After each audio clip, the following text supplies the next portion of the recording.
Hi hello नमस्ते, स्वागत आहे सर्वांचं जहागीरदास किचन अँड लाईफस्टाईलमध्ये। आज मी एक खूप प्रतीक्षेनंतर माझ्या होममेड गरम मसाल्याची रेसिपी घेऊन आलेली आहे। त्यासाठी मी परवा सर्व हे खडे मसाले बाजारातून विकत आणण्यासाठी सांगितले। तर सर्व मसाले इथे आले आहेत बघा। आणि हे एक होलसेलचं मसाल्यांचं दुकान आहे।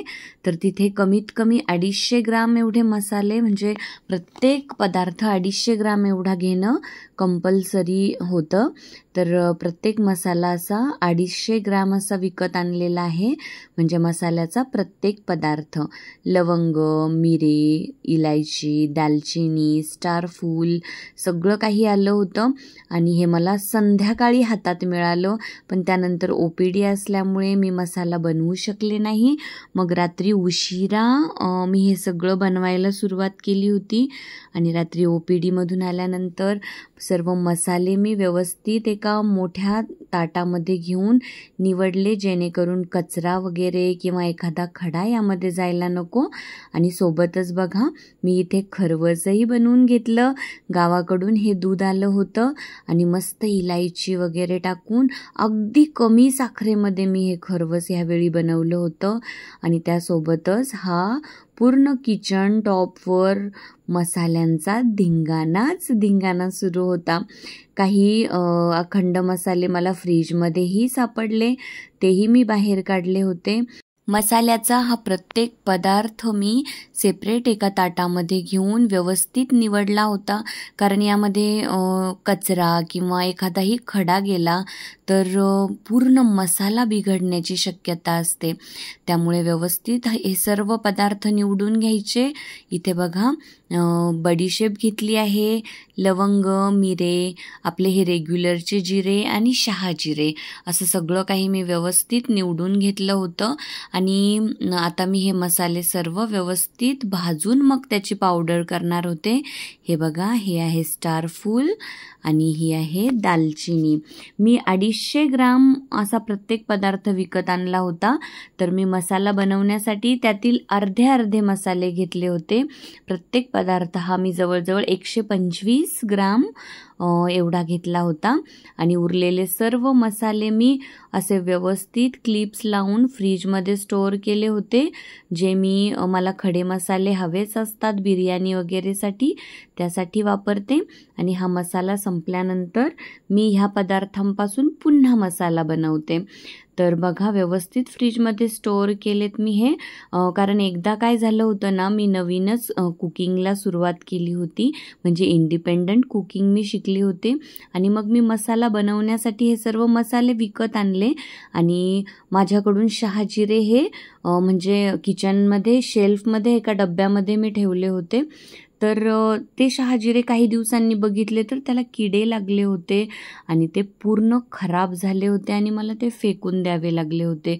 तेव्हापासून मग मी असे उरलेले सर्व खडे मसाले फ्रीजमध्ये स्टोअर करते। आणि बघा, अनुभवातूनच आपण ह्या गोष्टी शिकत असतो। त्यामुळे आपण चुकूनच, म्हणजे चुका करूनच शिकत असतो। आणि ह्या चुका तर होणं आवश्यकच असतं, त्याशिवाय आपण छान गोष्टी शिकतही नाही किंवा शिकू शकत नाही। तर बघा, इथे सर्व पदार्थ मी घेतलेले आहेत। आणि मग मला रात्री उशिरा लक्षात आलं की त्या शॉपमध्ये तमालपत्र आणि मोठी इलायची जी अवेलेबल नव्हती, ती मला दुसरीकडून आणून घ्यावी लागणार होती। मग मी दुसऱ्या दिवशी सकाळी ही मोठी इलायची, जी काळी इलायची आहे, ती आणून घेतली। आणि बघा, हे सर्व पदार्थ पुन्हा मी एकत्र केले। आणि आता माझे हे सर्व अखंड मसाले भाजण्यासाठी रेडी आहेत। आणि हे सर्व मसाले भाजण्यासाठी मला पुन्हा संध्याकाळच्या OPD नंतरच निवांत वेळ मिळाला। आणि मी रात्री उशिरापर्यंत हा प्रत्येक पदार्थ व्यवस्थित भाजून ठेवला। हे मसाले भाजताना ना लक्षात ठेवायचं की काही पदार्थ असे असतात की ज्यांना भाजण्यासाठी सारखाच टाईम लागतो, त्यामुळे असे पदार्थ एकत्र भाजायचे। प्रत्येक पदार्थ सेपरेट भाजणं पॉसिबल नसतं, तेवढा वेळ देणंही पॉसिबल नसतं।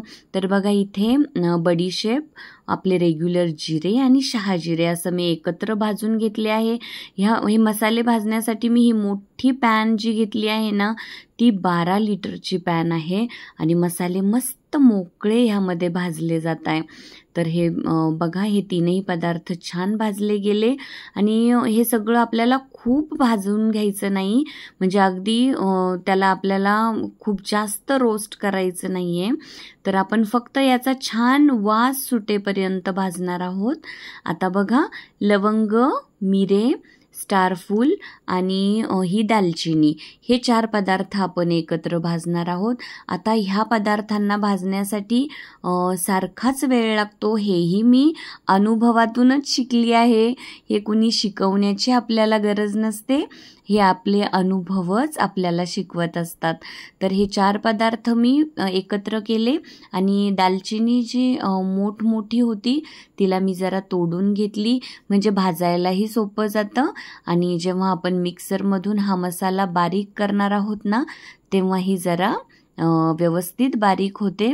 तर त्यासाठी मी दालचिनीचे छोटे छोटे तुकडे करून घेतले आणि किचनमध्ये मला भयानक गरम होत होतं, कारण ही जी पॅन आहे ना ती इंडक्शन बेस नव्हती, त्यामुळे मला हे सगळं गॅसवरच करणं आवश्यक होतं. तर बघा, आता ही बॅच मस्त भाजली गेली आणि आता मी पुढे घेणार होती ही काळी इलायची किंवा मोठी इलायची आणि ही छोटी इलायची. आता ह्यासोबतच मी तमालपत्रही यामध्ये ॲड करणार होते, ज्याला तुम्ही बरेच लोक तेजपानही म्हणतात, तेही मी इथे ॲड केलं. हे तमालपत्रही जे मोठमोठे पानं होते ना ते मी असे बारीक बारीक तुकडे करून घेतले, म्हणजे भाजायलाही सोपं जातं आणि मसाला बारीक करतानाही तो व्यवस्थित बारीक होतो.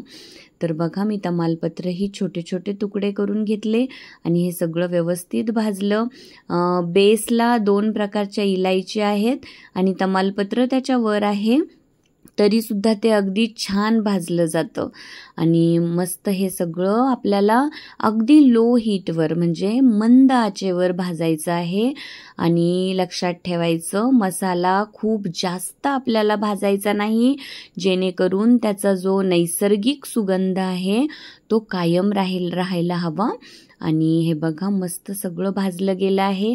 आणि आता नंबर होता जावित्री आणि दगडफूल. हे बघा, हे दोनही पदार्थ अगदी नाजूक नाजूक आहेत, म्हणजे या दोन्ही पदार्थांना भाजण्यासाठी खूप कमी वेळ लागतो, म्हणजे सारखाच वेळ लागतो, म्हणून हे 2 पदार्थ मी एकत्र भाजायला घेतले. आता ही मसाल्याची क्वांटिटी माझी खूप जास्त आहे. तुम्ही जेव्हा मसाला बनवणार तर तुम्ही तुमच्या आवश्यकतेनुसार तो बनवून घेऊ शकता. इथे मी प्रत्येक पदार्थ 125 ग्रॅम एवढा घेतलेला आहे.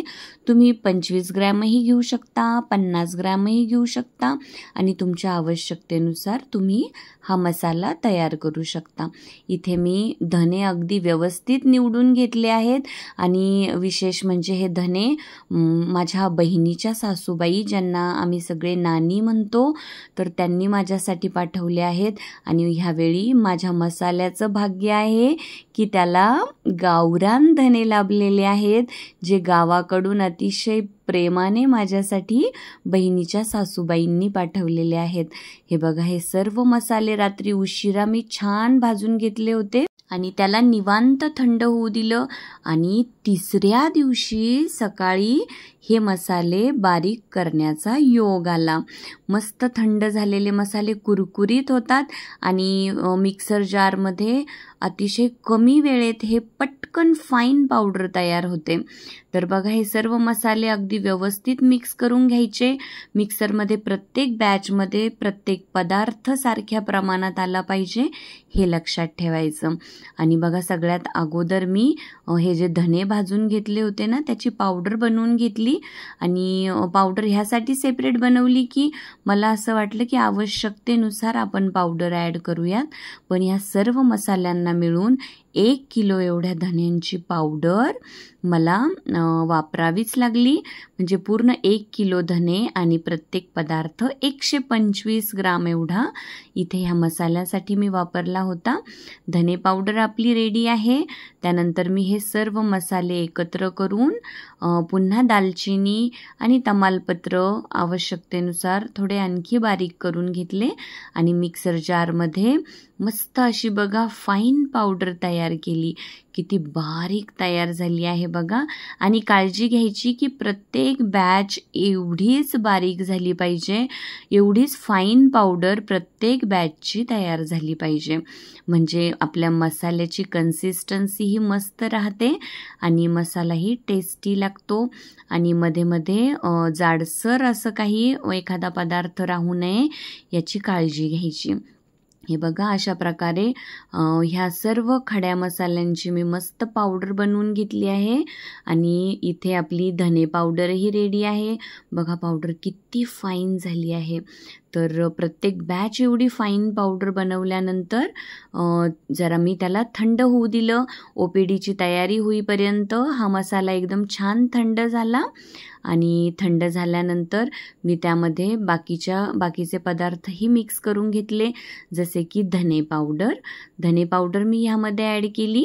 आणि थोडीशी पावडर मी बाजूला ठेवली होती.